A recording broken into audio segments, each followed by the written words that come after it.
Wednesday, 22nd of October 2025. Good morning and thanks for tuning in to FlowFM 92.7 and for joining us on the analysis this morning. We have our in-house analyst with us physically as per usual. Good morning to you, Nicholas. How are you doing today? Good morning. How are you? I'm fine. How's your trip down here? Yeah, fine. Uneventful.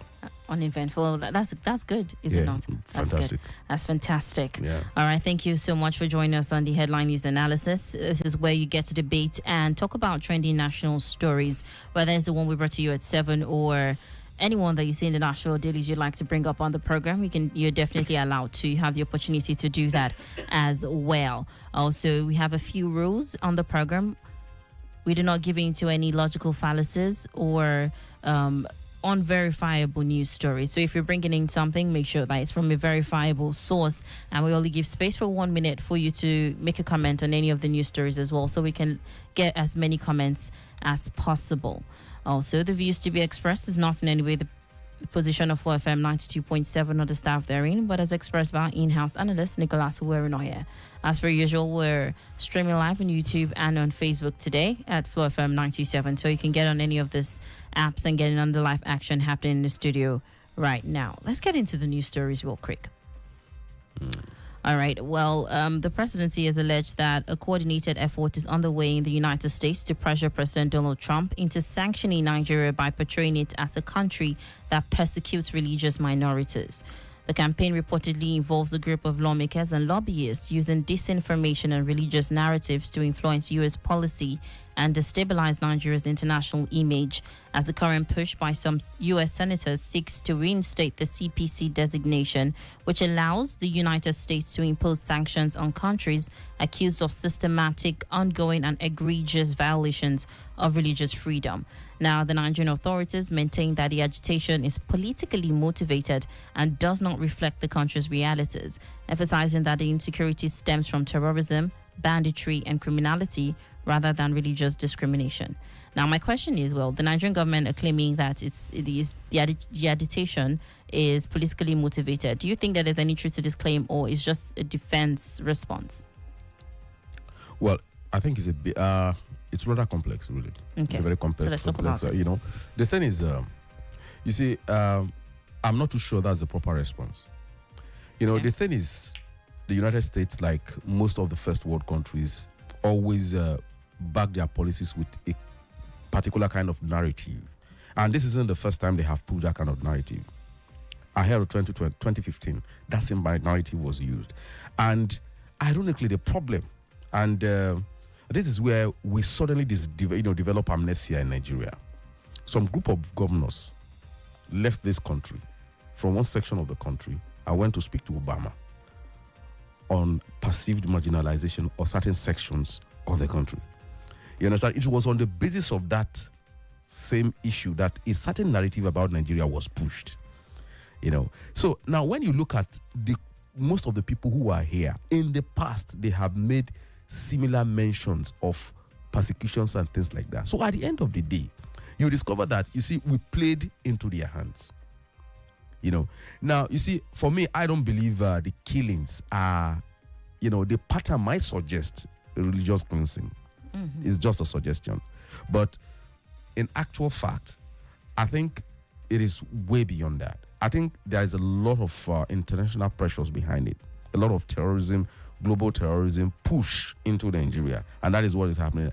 It will be very difficult for, a ground force to just invade Nigeria without Nigeria calling on its allies and fighting back, and we'll have the moral justification on our side. The moment you have a moral justification, a rallying point, it's so difficult, easy to win a war. But what is happening is asymmetric. It is made to look like Christians are being targeted, essentially. You understand? But where we have failed as a country is that we have, over the years, refused to respond heavily, catching culprits and dealing with them. Rather, what we have been doing is each time we catch them, we have wholesale pardon and reintegration and the rest of them. So it gives that impression that this is what is happening in Nigeria. So it will be extremely difficult. We have been on that category, on that list before in the first tenure of Trump. It was only rescinded when the former president, came on board. You understand? They removed that tag on us, when the former president came on board. But now there is a current push to do the same thing. You understand? So you see, countries like United States of America usually hide their policies. They always they streamline their policies along with a narrative. You understand? So you see, unless you are able to play the proper geopolitical game, you tend to be caught flat-footed. I foresaw something like this happening. You understand? And this is not the forum to discuss things like that. There was something I was telling a friend of mine that we should be very careful in what is happening in the Middle East. Nigeria has always been a non-aligned nation. As much as possible, we should take cognizance of our multi-ethnic, multi-religious, sentiments. So as much as possible, if there is a way we can play safe, in what we say over there, it is going to be okay for us, because all we just need is just to provoke some very angry, powerful geopolitical force. And before you know what it will be, they will start accentuating all those fissures that we have within the country. And that is what is happening over there. So it's a very dicey one for us. And honestly, I think in the overall, we have ourselves to blame. That is just it. Okay, well, but let me ask this. How effective is this disinformation campaign shaping U.S. policy, and what measures do you think Nigeria as a whole can take to counter such efforts? Well, you see, I think encapsulating as a disinformation thing is, for me, I think it's way too heavy. You understand? I think that what they have done is to look at a certain pattern and weave a narrative around it. But you see, what you do is to do a counter narrative with facts. You understand? You cannot have, for instance, look at what have been playing over in the last couple of weeks. The case of what Reno Omokri. You have to get people who are credible to respond. You don't go and bring someone like Reno Omokri, a person who wrote a book on this same issue that the US is saying. Mm-hmm.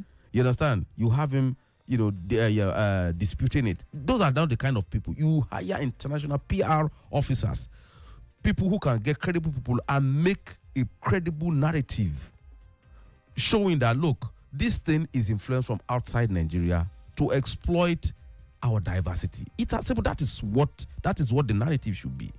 Not that some people are pushing. See, the more you push, they push harder. In terms of pushing those kind of information, the United States, the US, the United States, the UK, and all this, they are far more stronger in the areas of using international mass media to wage war. They are far more sophisticated.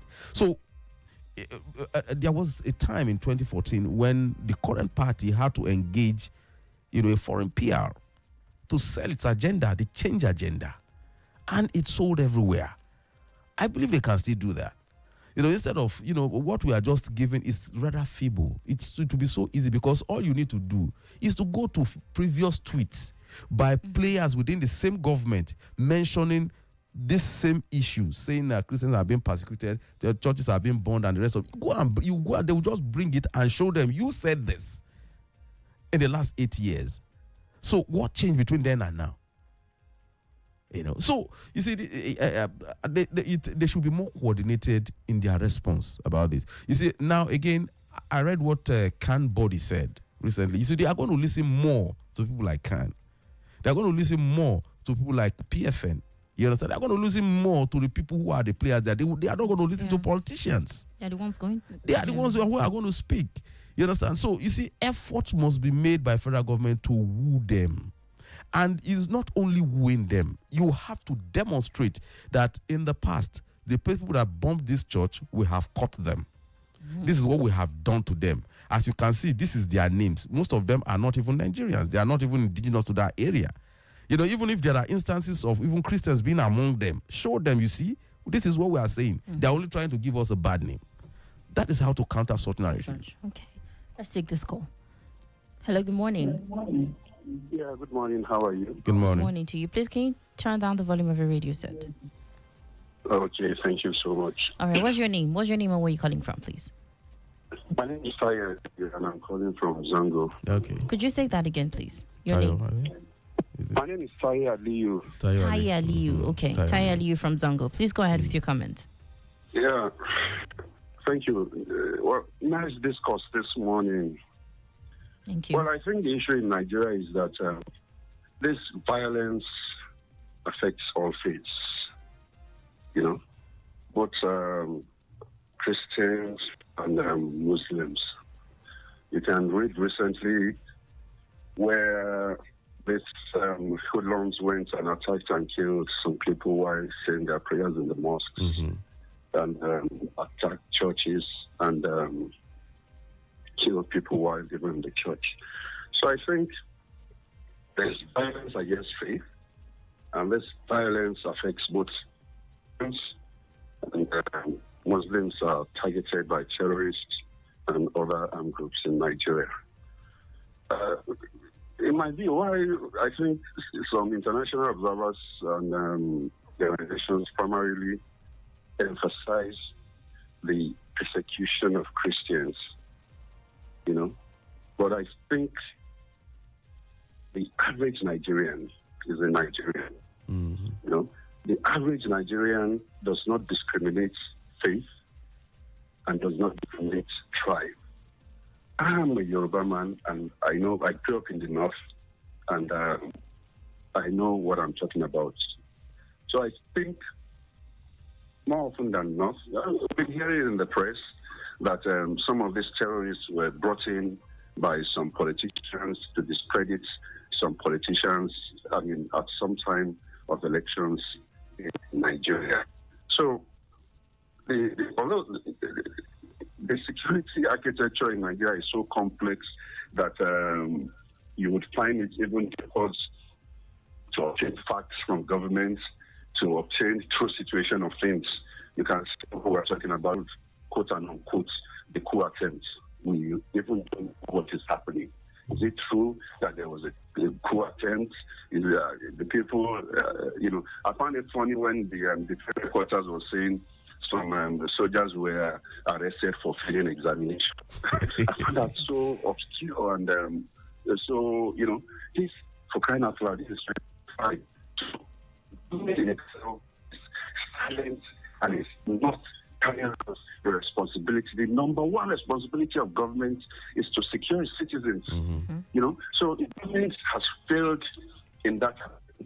You'll see so many things coming in, and other politicians cashing out on the failure of government to defend its citizens.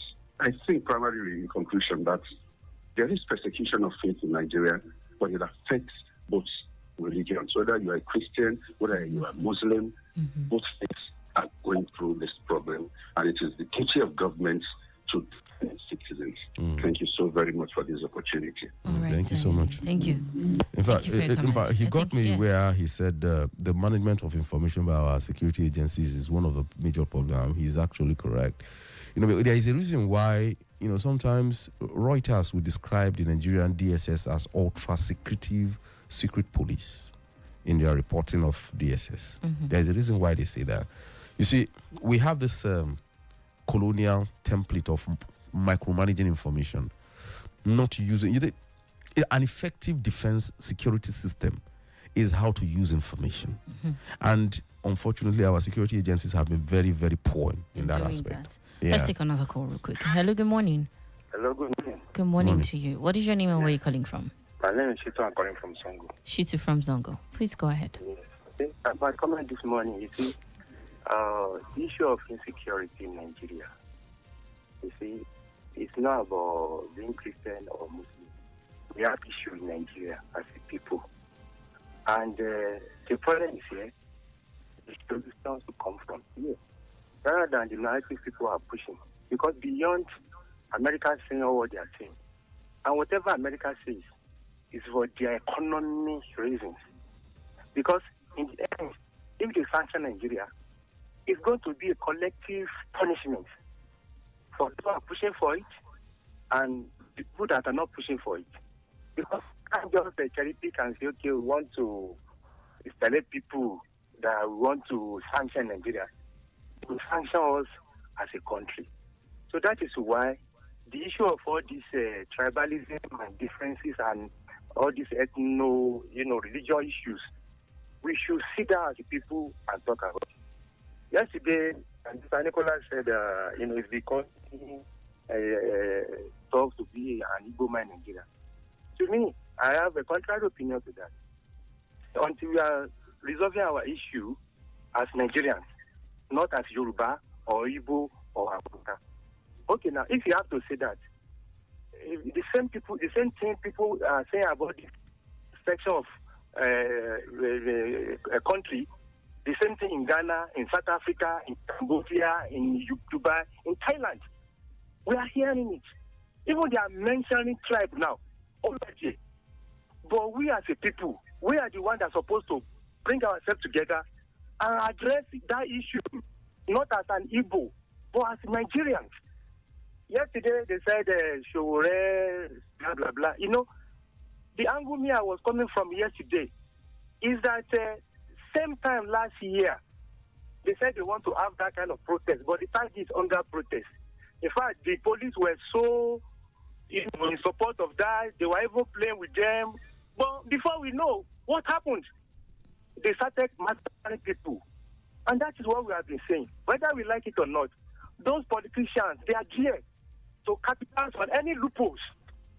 So that is why whenever there are issues in this country, the solutions are supposed to come from it. Not that we'll be pushing some narrative to the international community for them to come in. It would be a collective policy. Right. Thank you. All right. Thank you very much, Shitu, for your comment. Well, Mr. Shitu, you have made your point. You made a very strong point. You see, there is something that, I keep on telling people, when a person is mourning, you do not tell that person how to mourn. It will be very insensitive. You understand? Now, to a very large extent, when I come on air, as much as anything that has to do with Igbo, IPOP and things, I try to avoid it. Because whichever way you speak, the fact will always remain that my name is Uwerunonye. And people are going to tag me as supporting people from my side of the country. But you see, I have lived long enough in Nigeria. I grew up here. I did all my primary, secondary, university in Ilorin. I worked in Lagos for upward of 15 years, another 10 years in Abuja. So I have a fair idea, and I'm married to a Yoruba by the special grace of God. All my children, 5 of them, have Yoruba blood. They bear Yoruba names. As a matter of fact, when they come home and ask me, Daddy, people ask me whether I'm Igbo or Yoruba. What I simply tell them is that you are both. So it makes you stronger than anybody that has just one. You understand? So, see, the point I'm trying to make is a very simple thing. You see, when certain facts are very open, you have to deal with them. You don't hide behind the fingers of one hand. You deal with them. Why do we feel this way about this person or this person that holds so view? So you deal with it. If there are fears, you bring it out in the open. That is how things are done. You understand? So, and if you have been following the protest and all the rest of them, you need to hear the kind of rhetorics that has been all over the places. In fact, like you mentioned, so good, you mentioned Showore. Showore was it on Channels or Rise TV yesterday? One of those, and he was saying that, look at what his people from the side of the country are saying, that it's about the free Nnamdi Kanu thing was about Igbo and things like that. And he was saying, no, it's about freedom. It's about equity. It's about justice. That is what he was saying. That is his argument. You understand? So you see, until we are able to remove all these issues, all these obstacles to allowing us to see the average Nigerian as a Nigerian, then we will have what we'll keep on having this argument. Problems, yeah. So you see, foreign powers will always play on this division. Denial. That is what they are playing on. It starts from us. Yeah, it has to start from us. Yeah. Let's take another call real quick. Okay, looks like I lost that call. Let's move to another news story real quick. At least 30 people have died and around 40 others were injured in a tanker explosion on Tuesday in Niger State. The incident, very, very sad. The incident occurred around 11 a.m. along the Bida-Agay Road in the Eso and Badegi communities of Kancha local government area. Eyewitnesses reported that many of the victims were attempting to scoop fuel from a falling tanker when it suddenly exploded, causing a massive fire that engulfed several people. Many victims were born beyond recognition, while the injured were rushed to nearby hospitals for treatment as well. We've seen similar tragedies occur in Niger. It's always in Niger. At least 4 tanker explosions happened in, was it January of this year? Yeah. and it killed up over 100 people.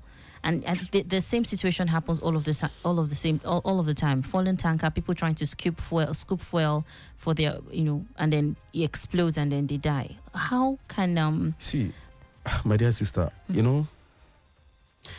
we are going back to the same thing. You understand? Mm-hmm. You see what we are saying. You see, we will always have. Now, just look at this. You like you rightly mentioned, 4 tankers exploding one after the other, and nothing was done. What we keep on doing is the governor comes and says, make some, we hear sub stories. Media, they will rest in peace. Then for the sick, sympathy. Then they pay money for medical until the next round of tragedy. You see, that is what we are in Nigeria.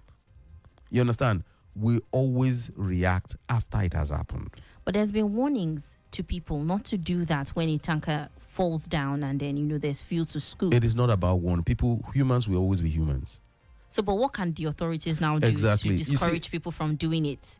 Look, why things work very well in the United States of America is not because they have 2 heads. UK, or even in Ghana it's not because they have 2 heads or they have a different anatomy from ours. It's because they have strong institutions. They allow the institution to function. That is why. I keep on making reference to, my recent travel outside the country, Ghana here, and I will keep on making that example. Perhaps one day it's going to sink in. Go and drive on Ghanaian highway and see the level of discipline. I'm talking of traveling from all the way from Aflao to Accra, and you see the kind of discipline on the highway. At some point, I was wondering whether, the instinct kicked on me that maybe the driver was too slow. Kind of, that's to tell you that something is wrong with me as a Nigerian. Because I'm used to being impatient. You understand? Okay. So why is it so? Why is that so in Ghana and not in Nigeria? It's very simple. Over the years, they learn to discipline themselves to follow certain pattern. Now, tankers are very dangerous. So what is wrong with saying, okay, tankers, if you have to pass, this is the route that is designated for you, and this is the time that you must pass once you are bearing fuel. And this is the speed limit. This is the speed limit. And it must be, all those periods you say they must pass, you have highway patrols along the way to hold them responsible. But let me tell you why it's so difficult to enforce it. It's so difficult to enforce it because the owners of those tankers are extremely rich people and politically connected people.